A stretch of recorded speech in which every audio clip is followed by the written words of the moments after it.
Ողջույն հարգելի բարեկամներ, վերջերս Հայաստանի Հանրապետության երկրորդ և երրորդ նախագահները հանդիպեցին ուսանողների հետ, պատասխանեցին նրանց հարցերին,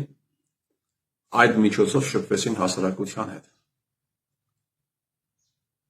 Ռոբերտ Քոչարյանը հայտարարեց, որ պատերազմը հրահրվել է հայկական կողմի կողմից, եւ այս հայտարարությունից անմիջապես հետո շատ իշխանական, ոչ միայն իշխանական, նաև այլ ներկայացուցիչներ, այլ ուժերի ներկայացուցիչներ, առաջին հայացքից ոչ իշխանական ուժերի ներկայացուցիչներ տարբեր մեղադրանքներ հնչեցրեցին։ Երեկ ես նայում էի Հայաստանի ազգային ժողովի պատգամավոր Լուսինե Բադալյանի հարցազրույցը, նաև նույնիսկ առաջ գնաց եւ նույնիսկ կոչ արեց, որպեսզի իշխանությունները նաև իրավական գնահատական տան այդ հայտարարությանը, որտեղ մոտավորապես է մեջբերում տիկին Բադալյանի խոսքը, որտեղ այդտեղ կա ըստ իրեն նաև դավաճանության վերաբերյալ տարեր, դավաճանությունը պետական դավաճանությունը ներառող տարեր։ Եթե այս հայտարարությունը հանցագործություն է, եթե նմանատիպ հայտարարությունը հանցագործություն է, երևի ինձ արդեն պիտի գնդակահարած լինեին, որովհետև ես տարիներ շարունակ խոսում եմ նրա մասին, որ այո, պատերազմը հրահրվել է Հայաստանի Հանրապետության իշխանությունների կողմից։ Հայաստանի Հանրապետության իշխանությունները ոչ միայն հրահրել են պատերազմ, տիկին Լուսինե Բադալյան, այլ ամեն ինչ արել են, որպեսզի պատերազմը չավարտվի։ Հայաստանի Հանրապետության իշխանությունները Սաֆարյան Ստյոպա ոչ միայն հրահրել են պատերազմ, այլ նաև բոլոր հնարավոր միջոցներով վիժեցրել են պատերազմի դադարեցումը։ Չեն համաձայնվել Ռուսաստանի Դաշնության նախագահի առաջարկություններին, որը համաձայնեցված է եղել արդեն Ադրբեջանի նախագահի հետ, եւ ամենասարսափելի հանցագործություններից մեկը Հայաստանի Հանրապետության իշխանությունները խախտել են բոլոր փաստարկները, բոլոր փաստերը խոսում են նրա մասին, որ Հայաստանի Հանրապետության իշխանությունները խախտել են հոկտեմբերի 10-ի Մոսկվայում ձեռք բերված հրադադարի վերաբերյալ պայմանավորվածությունը 3 արտաքին գործոս նախարարների միջև։ Ադրբեջանը ոչ մի մոտիվ չուներ այդ պայմանավորվածությունը խախտելու, որովհետև տեքստը ամբողջությամբ կարելի ասել գրված է եղել, սրա մասին խոսում է Ադրբեջանի նախագահը RBK-ին տված հարցազրույցում։ Մի քանի ժամ նա ասում է, մենք աշխատել ենք այդ տեքստի վրա, եւ տեքստը ամբողջությամբ համապատասխանել է Ադրբեջանի շահերին։ Տեքստի մեջ գրված է եղել տիկին Լուսինե Բադալյան, ես չգիտեմ այդ ժամանակ դուք պատգամավոր էիք թե ոչ, բայց համենայն դեպս այս հարցը պիտի քննարկվեր պարլամենտում, ու այդպես էլ չքննարկվեց։ Տեքստի մեջ գրված է եղել կետերից մեկը հետևյալի մասին էր, որ стороны начинают субстантивные переговоры։ Իմիջիայլոց այդ տեքստը անոնց չարեց ոչ Արծրուն Հովհաննիսյանը, ոչ Նիկոլ Փաշինյանը, ոչ Ավինյան Տիգրանը, ոչ մի ԿՊԱ-կան հայտնի, իշխանական հայտնի ներկայացուցիչ այդ տեքստը այդպես էլ անոնց շարեցին։ Կողմերը սկսում են, տեքստի մեջ է գրված, կողմերը սկսում են առարկայական բանակցություններ, իսկ առարկայական բանակցությունները նշանակում էր հետևյալը, պետք է Հայաստանի Հանրապետությունը գրաֆիկ ներկայացներ, թե որ օրը, որ ժամին դուրս են գալիս, որ գրավյալ տարածքից։ Դա համաձայնեցված է եղել։ Ադրբեջանը ոչ մի, ելի եմ ասում, ոչ մի մոտիվ չուներ այդ տեքստը, այդ պայմանավորվածությունը խախտելու։ Եվ ասեմ ավելին, մինչև վերջերս Հայաստանի Հանրապետության վարչապետը տեքստի այդ դրույթը стороны начинают субстантивные переговоры թարգմանում էր հետևյալ կերպ. քննիչ հանձնաժողովում ելույթ ունենալու ժամանակ, հարցերին պատասխանելու ժամանակ, պայմանավորված այդ շինցու հարցերին պատասխանելու ժամանակ նա այսպես հիշատակեց այդ դրույթը։ Կողմերը 4 տարի անց միայն, 4 տարի անց այսպես հիշատակեց այդ դրույթը։ Կողմերը ձեռնամուխ են լինելու առարկայական բանակցությունների։ Այսինքն начинают субстантивные переговоры, Փաշինյան Նիկոլը թարգմանում է, որ կողմերը պիտի ձեռնամուխ լինեն հետագայում, ապագայում, начинать-նել ձեռնամուխ լինելն ոչ թե սկսել է մի խոսքով։ Նաև ավելացնեմ մի բան, որ այդ պայմանավորվածությունից անմիջապես հետո, հոկտեմբերի 11-ին, հայկական կողմից ռմբակոծվում է Գյանջա քաղաքը։ Այդ ռմբակոծումը ունեցել է իմ կարծիքով երկու նպատակ։ Մեկը կարճաժամկետ, մեկը երկար, մաքսիմալ նպատակը եղել է պատերազմի չդադարեցումը եւ երկրորդ հնարավոր ամեն ինչ անել, որպեսզի պատերազմը տեղափոխվի Հայաստանի Հանրապետության տարածք, իսկ եթե Ադրբեջանը սինխրոն պատասխան տար այդ հարձակմանը, պետք է ռմբակոծվեր Գյումրի քաղաքը, որտեղ գտնվում է 102-րդ ռազմաբազան։ Մի բան եւս ավելացնեմ ԿՊԱ-ականների համար, հատուկ նրանց համար, ովքեր հայկական կողմն է հրահարել պատերազմը, այդ հայտարարությունը դիտարկում են որպես դարի հանցագործություն։ Հոկտեմբերի 10-ին ժամը 12:00-ին պիտի մտներ հրադադարը ուժի մեջ, հոկտեմբերի 10-ին ժամը 12:03-ին դարի ստախոս, դարի սրիկա Արծրուն Հովհաննիսյանը իր Facebook-ում post է անում, որ ադրբեջանական կողմը ռմբակոծում է Կապան քաղաքը։ Ճիշտ է, հետո նա հերքում է, բայց եթե կարդացածը գրածը ազդեցություն ունեցավ 100,000-ների վրա, հերկումը բնականաբար ազդեցություն է ունեցել տասնապատիկ, հարյուրապատիկ անգամ ավելի քիչ մարդկանց վրա։ Ահա այն ինչ որ դուք արել եք, ելի ես պնդում եմ, դուք ոչ միայն սկսել եք, հրահրել եք պատերազմը, հրահրել եք, սկսել են ադրբեջանցիները, բայց դուք եք հրահրել, այլ նաև ամեն ինչ արել եք, այլոց ծխերի հաշվին, իհարկե, ամեն ինչ արել եք, որպեսզի պատերազմը չդադարի։ Հիշեցնեմ նաև, որ պատերազմից անմիջապես առաջ Ադրբեջանի ղեկավարը հայտարարել էր, որ այլևս Հայաստանի ղեկավարի հետ բան չունի բանակցելու, ինչ նրանք պայմանավորվել են, ամբողջությամբ Նիկոլ Փաշինյանը խախտել է, եւ նա հիշատակել է պայմանավորվածությունները, որ Փաշինյան Նիկոլը խնդրել էր Ալիևից 2 տարի ժամանակ, որպեսզի Հայաստանի Հանրապետությունում գտնվող այսպես կոչված Արցախյան կլանի ներկայացուցիչների նկատմամբ ռեպրեսիաներ իրականացնել եւ միայն դրանից հետո պիտի սկսեր հողերի հանձնման գործընթացը։ Փաշինյան Նիկոլը խախտել է ձեռք բերած պայմանավորվածությունը։ Ինչ է սա ԿՊ-ի ներկայացուցիչներ, եթե ոչ պատերազմի հրահրում, եթե ոչ կազուս բելլի, ինչ է սա։ Ինչու եք զարմանում եւ ձեզ դնում ոչխարի տեղ։ Իհարկե,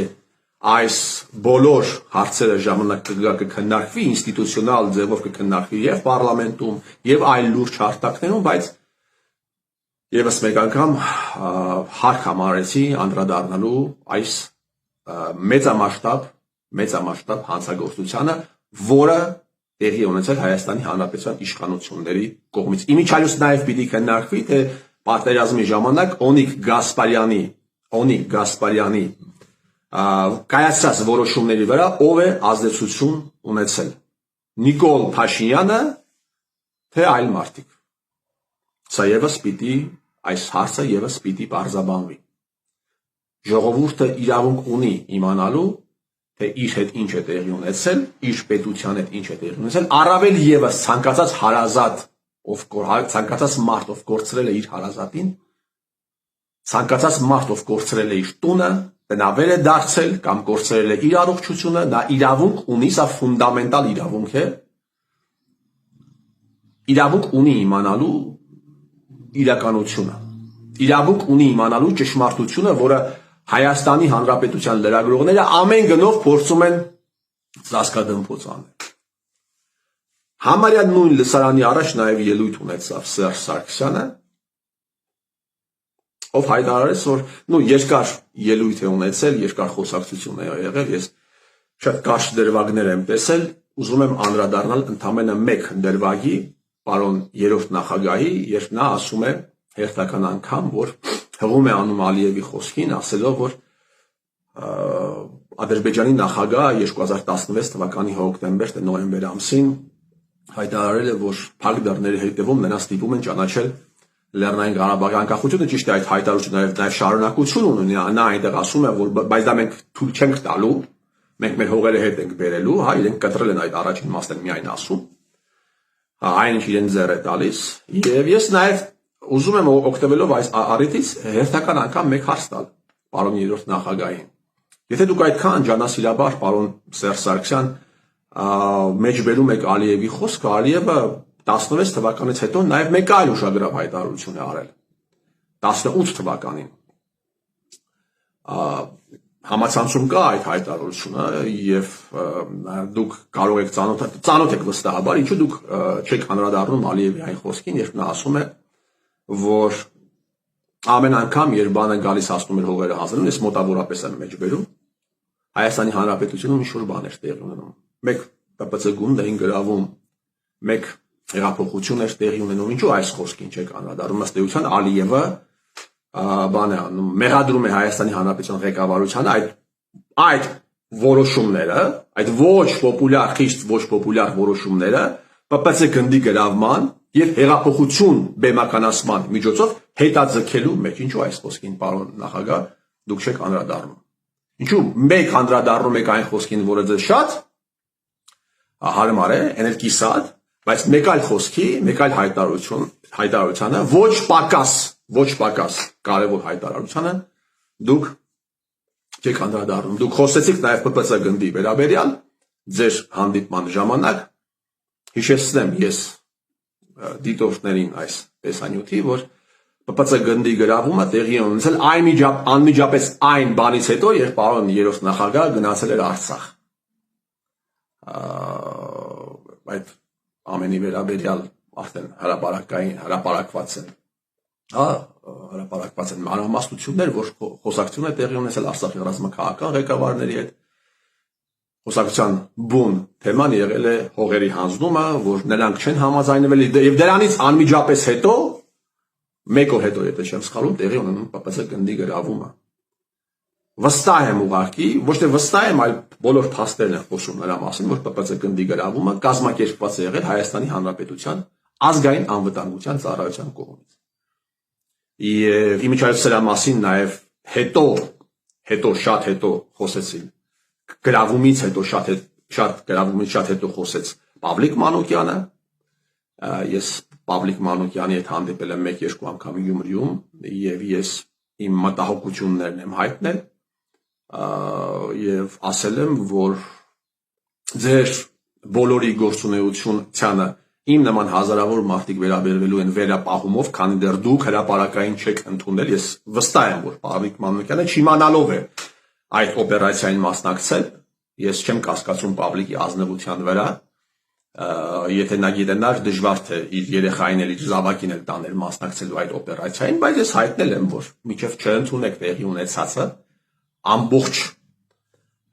իր այսպես ասած ներկապնակով չներկայացնենք ժողովրդին մեծ վերապահում կա ձեր գործունեության նկատմամբ, ողջ գործունեության նկատմամբ եւ ես կարծում եմ, որ միգուցե 0.01% նաեւ Պավլիկի խոսքի վրա, հետագայում խոսքի վրա շատ քիչ տոկոսով նաև ազդեցություն է ունեցել իմ հրապարակային գործունեությունը եւ մեր այդ հանդիպումը վստահ եմ որ եթե դա տեղի չունենար էլ Պավլիկը կընդուներ բայց կարծում եմ որ ինչ որ մի մասով նաև իմ խոսքը ազդել Պավլիկի վրա եւ Պավլիկը Արտակ Մուրադյանին տված հարցազրույցում հրապարակային ընդունեց ՊՊՑ գնդի գրավման օպերացիայի կազմակերպված լինելը դրանից հետո նաև բանդից արդեն երկար նամակներ էր գրում բացահայտող այսպես նամակներ էր գրում Արմեն Միլյանը ամեն ինչը խոսում է նրա մասին որ դա եղել է կազմակերպված ինչպես Ալիևն էր ասում